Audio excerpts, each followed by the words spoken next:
Welcome in to Daily Faceoff Live, your go-to source for everything hockey. Live every weekday at noon Eastern.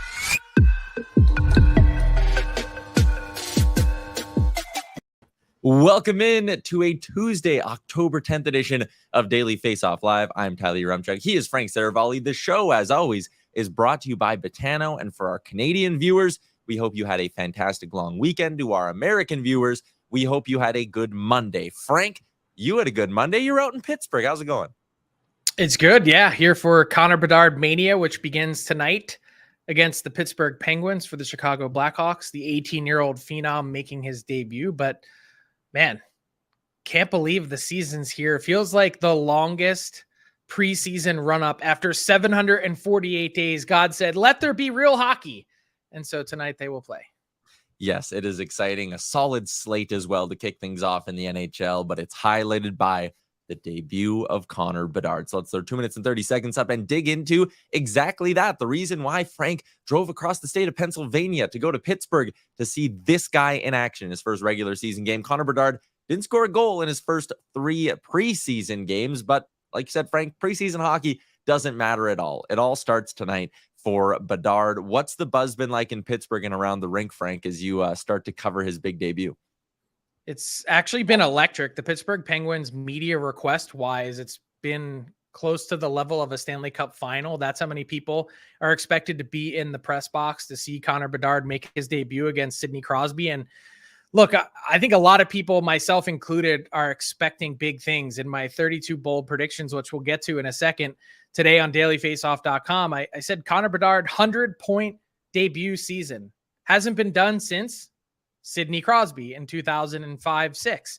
So, look, this is a guy that has an incredible amount of skill. We know about the shot, which is next level elite, comes in as a top 2 or 3 shot in the NHL already. Some people have talked about his skating being better than anticipated. But in a conversation that I had yesterday with Blackhawks GM Kyle Davidson, not Kyle Bedard, he said it's really the vision that stands out for him. He's able to make things happen and see things and process things that is such an elite talent. It's on a different level than just about everyone else. So I'm excited to see it all kind of come together. You never know if he has a monster debut, a 4-goal game along the lines of a Matthews. Happens once in a lifetime, whether it's quiet or whether it's somewhere in between. Yeah, I mean, the Austin Matthews one is one example. Connor McDavid had a pretty quiet first game in the NHL by his standards. I was there. Yeah, so we'll see. But it was in at the St. same Louis. time, the NHL schedule makers, Frank, didn't exactly want to make things easy on Mr. Bedard to start his career.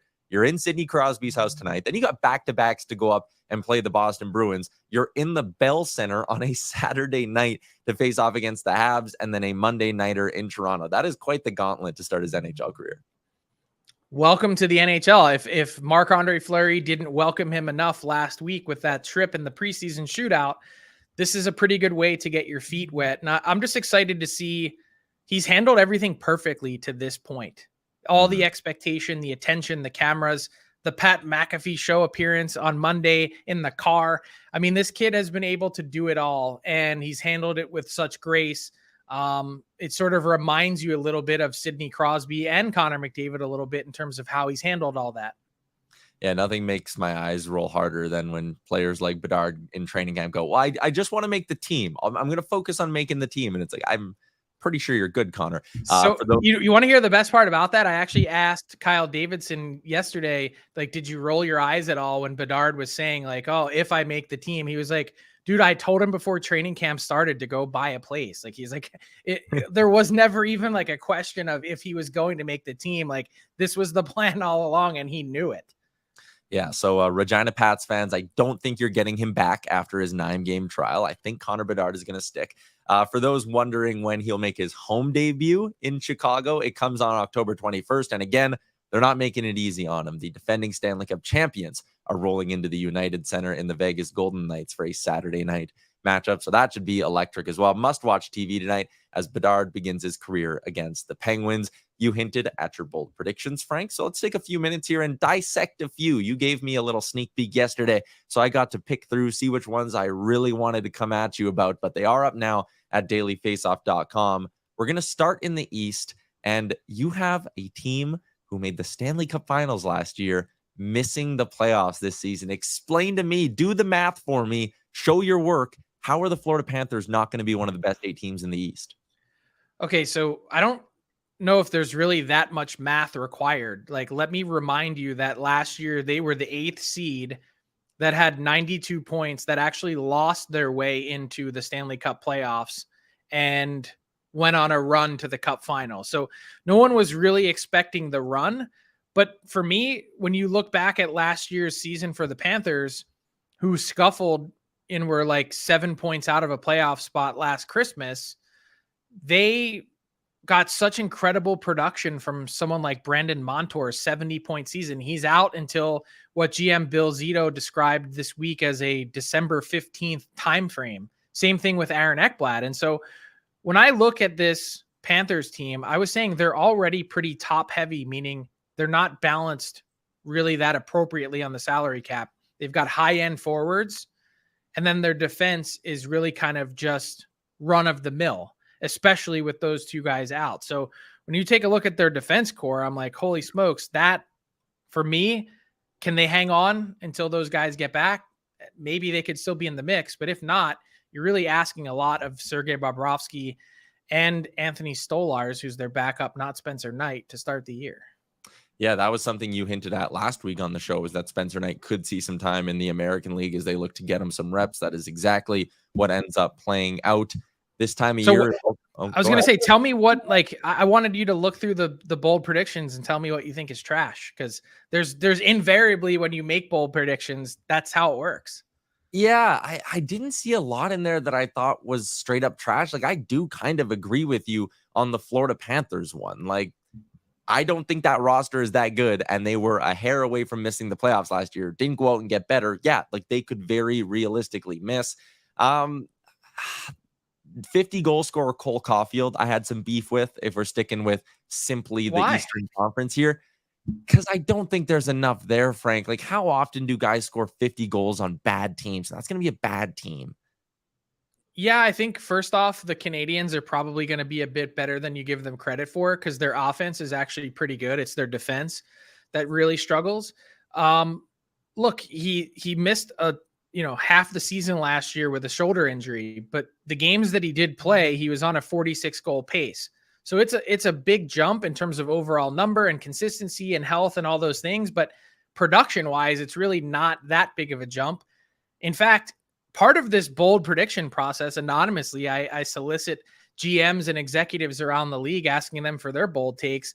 And I modified this one. Someone said that they thought Cole Caulfield gets to 60. And I was like, 60?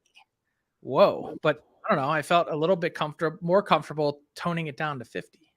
Also, not to poke too much fun at you, but the one that gave me the biggest chuckle was number 24, little trade chip, Nick Dowd. Yes, Frank. Wow, stunner. Nick Dowd might get traded. Ooh. Well, it's a name that part of the exercise for this bold predictions is also to give people an eye on what might happen next. And March 8th is the trade deadline. Most people wouldn't even be able to tell you who Nick Dowd plays for, but he's the line center for the Washington Capitals. That I'm telling you, I've gotten multiple calls already from teams asking, hey, what do you think happens this year with the Caps and Nick Dowd? They see him as an ideal piece to add to a cup contender. And there's going to be a lot of teams that are interested if the Caps are out of the mix, especially someone that has another year left on his deal. There was one other Eastern Conference prediction that I found very interesting. It's the reason why at the bottom of the screen here, wherever it is, you see a picture of a Detroit Red Wing. Coaches on the hot seat, Frank. It's always a fun little thing to keep an eye on this time of year. You think Derek Lalonde could be the first coach to lose his job? So I actually took that out of the final cut. Oh, but that's okay that you left it in. I'm happy to talk about it because I do think that Steve Yzerman, for one, is feeling a little bit of heat. This is year 5 of the Yzer plan. They need to take a step forward.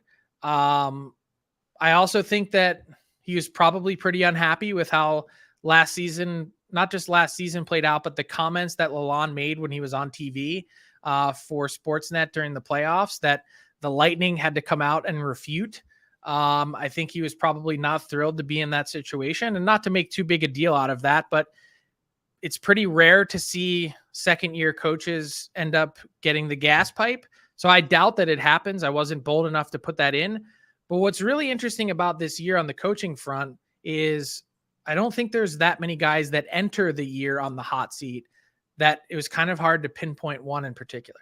Yeah, that's fair. So there you go. For all the viewers on YouTube, a little DFO live bonus bold prediction from Frank. Let's head out west here. Also, speaking of the Western Conference, big news yesterday. I can't believe I didn't touch on this. Hellebuyck Scheifele re-upped in Winnipeg. Yes, we're going to cover it. We're going to get to it in our big segment with Murat Ates in a few minutes. But I want to talk about a team you're very, very, very high on this year, Frank. The Dallas Stars. Not only are they your Stanley Cup pick, but you have Roope Hintz hitting the century mark for points this year. I'm assuming this means both him and Jason Robertson would hit it in your eyes. Last year, there were only 2 teams who had a set of players hit 100 points. It was Edmonton with McDavid and Draisaitl. It was Colorado with McKinnon and Rantanen. You think Robertson and Hintz are going to elevate themselves into that top-tier elite duo status? Yeah, the Lightning were pretty close too, with Kucherov, and Point had 51 goals. Why not? I think Roope Hintz is the most underappreciated star that's in the NHL. And when you consider his complete game, the opportunity to tear things up with Robertson, I just think Roope Hintz is ready for a big jump from that 75-point range into that century mark territory. So it's a big leap to get there. Others have made it. Why not? Yeah, I could see it. The only thing that concerns me a little when you look at his stats is his shooting percentage was a little north of 20%. You always kind of think that should drop down a little bit after a strong season like that. But even if the goal production isn't there, like if he's riding shotgun with Jason Robertson all year, he could very easily rack up a lot of assists, kind of like he did last season. The other one I want to dig into with you, Frank, last year, I mean, you had the Panthers missing after making the Stanley Cup final. The Seattle Kraken had quite the run going on, beating the Colorado Avalanche, making the second round of the playoffs. You have them missing this year as well. Yeah, and look, that was a tough one. That was one that I felt pretty uncomfortable about because I really like the depth that Seattle has amassed, and I like the spot that they're in. I also just think that when you consider some of the other teams that are in the mix for what should be, the latter part of their division or the wild card spots, Vancouver has some game breakers in Pettersson and Hughes, and I picked Thatcher Demko to win the Vezina this year. So that gives you an idea of what I'm thinking for the Canucks and how they should bounce back into the playoffs. That's one thing that the Kraken are really missing. And you can't just get those guys on trees. I think they had a lot of, players last year that ended up having career years. I don't know if Jared McCann's going to score 40 again. Obviously, Daniel Sprong, he had a great year. He's not there anymore. There's a few guys that they lost Carson Soucy on the back end. There's a few guys that they've chipped away at from that depth that I also look at their goaltending and say it was pretty bad last year and they were able to withstand that. Can they do it again if Philip Grubauer is sub 900? Yeah, that's one of the big ones for me. Like, you kind of nailed them both. Last year, they were top 5 in goals scored. And I look at that roster and I go, I don't know if there's enough there, even if a Matty Beniers takes a step forward for them to finish top 5 in goals again. And if they're not top 5 in goals, their goaltending needs to get better. I'm not sure how you can be confident in that either. But it's a nice segue, Frank, into our playoff picks. We're doing the Western Conference today. We'll dig into the Eastern Conference on tomorrow's show. And we both have outlined our 8 teams, and there is a bit of a difference between us here. I mean, we both have kind of the same 6 big dogs making it in different spots, but I'm a little bit higher on the Winnipeg Jets. I have them sneaking in after the big news yesterday. I think the vibes are going to be at an all-time high. The drama, all the distractions are cleared out of the way. And then when you look at this roster, now that all of that is pushed to the side, you kind of go, this is a pretty good hockey team. Yeah, it is. Look, the Jets, could they be a playoff team this year? Yes, they could. From like anytime you have Connor Hellebuyck in your crease, you've got an outstanding chance. I think the one thing that I was, and you could probably say this about a bunch of teams that are on the fringes of the playoffs, is how do you go from being just a team that sneaks in to being a contender? And I'm not saying that Calgary and Vancouver are going to get there, for instance, but I think the Jets, they're probably still not as good as they were last season. They still said goodbye to Blake Wheeler. They still said goodbye to Pierre-Luc Dubois. And I like the depth pieces that they added from that trade with the Kings. But otherwise, it's mostly the same team minus some pretty important production. So some might argue that it's addition by subtraction. I'm not sure that that's necessarily going to be the case.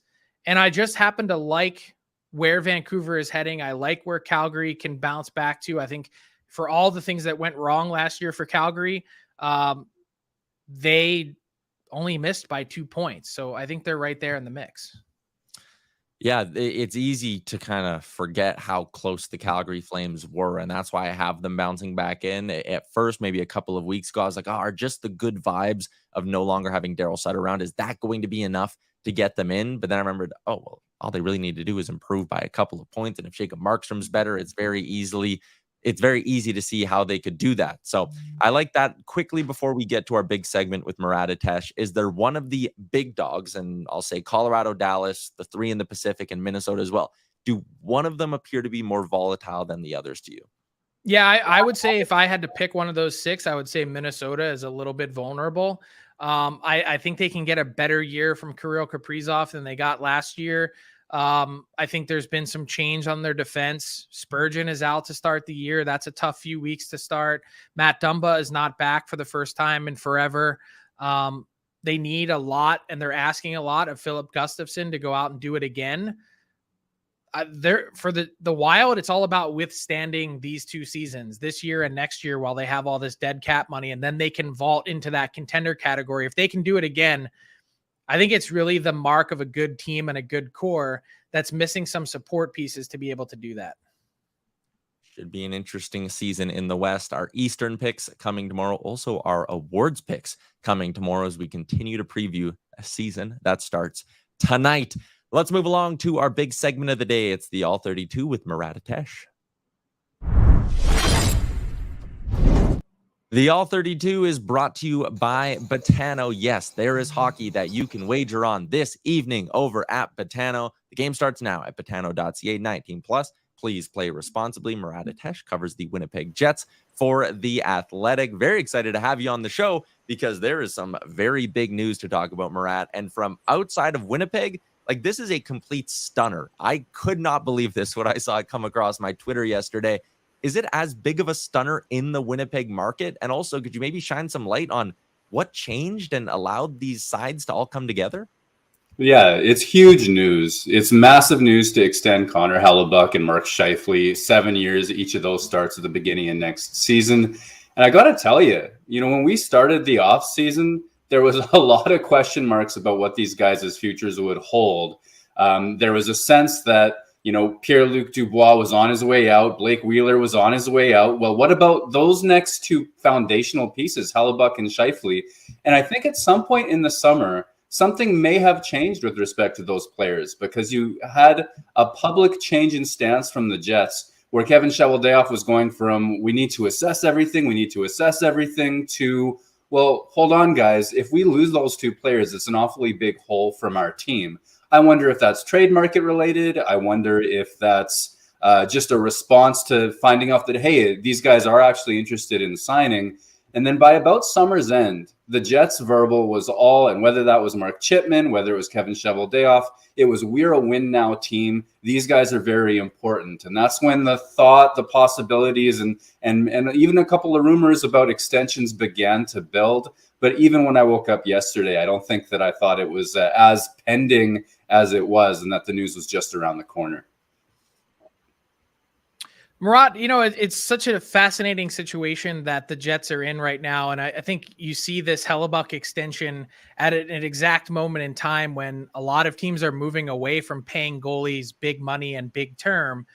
Obviously, when you have a talent like Hellebuyck, you can sleep soundly at night knowing that your team is going to be in the mix and competing. But what do you make of generally the theory of committing this much to one player in a position where it seems to be going the other way league-wide?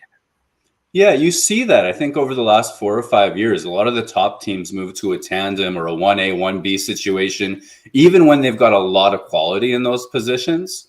You also see a lot of the world's best goalies over the years, and whether that's, Henrik Lundqvist or Carey Price, they tend to, or if you go back at some of these guys' numbers, by their mid-30s, it's not as automatic as it was in the past that they're going to have an elite season. So there's some risk that Winnipeg is facing with this. And with an $8.5 million goaltender, there's not going to be quite as much room to spend in terms of a backup or a 1B situation. You do know, though, that at this stage of his career, you're getting one of the very best goaltenders on the planet year in, year out. Like you said on the previous segment, any team with him on it is a playoff bet, or at least a possibility for the playoffs. And so I think that for the Jets, it's about mitigating some of that risk.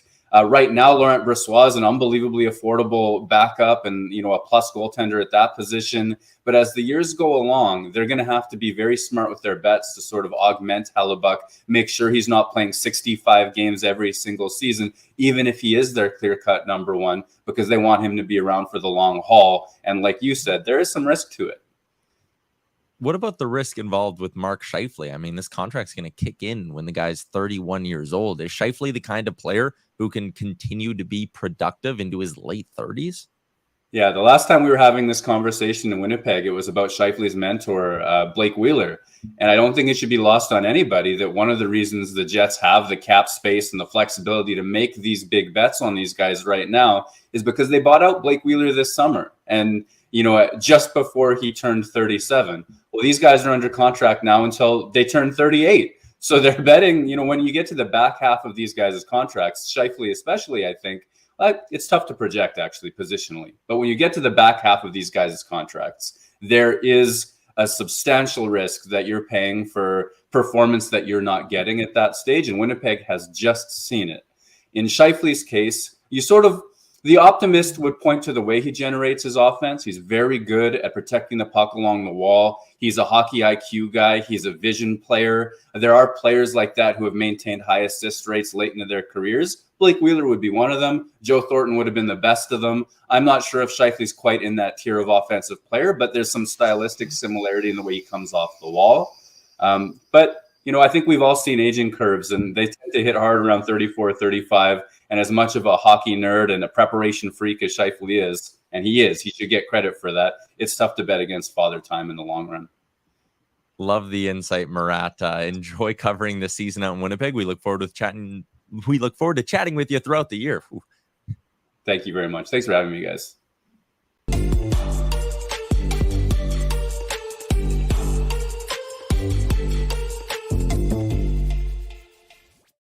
Always fun catching up with Murat. You can catch his work over at The Athletic. Frank, #AskDFO time. Let's dig into our inbox question. And actually, this one comes from the Facebook chat, Frank, and they want to know a little bit more about your tweet today. The Blue Jackets shopping a defenseman. Who are they looking to move?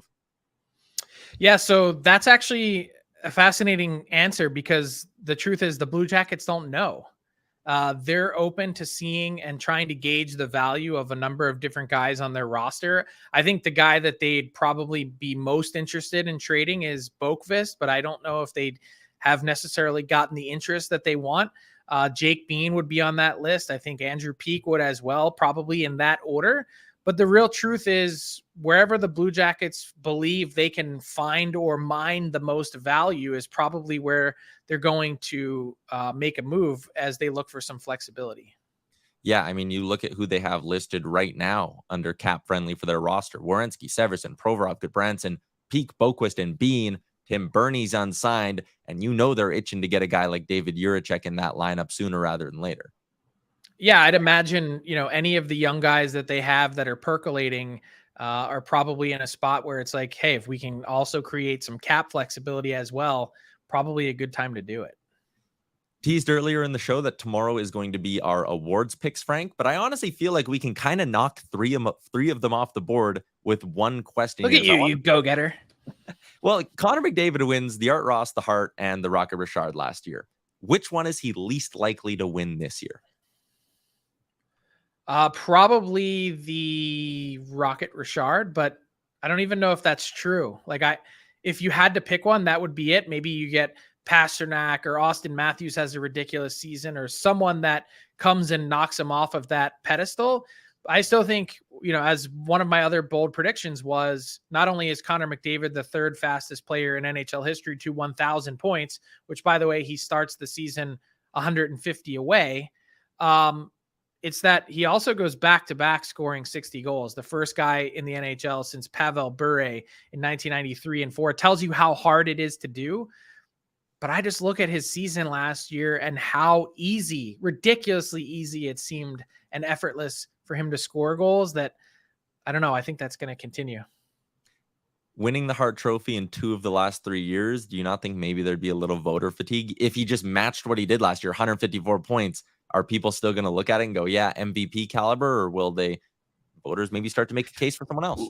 Look, as president of the Professional Hockey Writers Association, I would never knock anyone's vote or thought process. Yeah. But if Connor McDavid does what he did last year again, and he's that far ahead of everyone else in the league, and the Oilers are one of the very best teams in the league, I think you're going to have a really difficult time creating any sort of voter fatigue.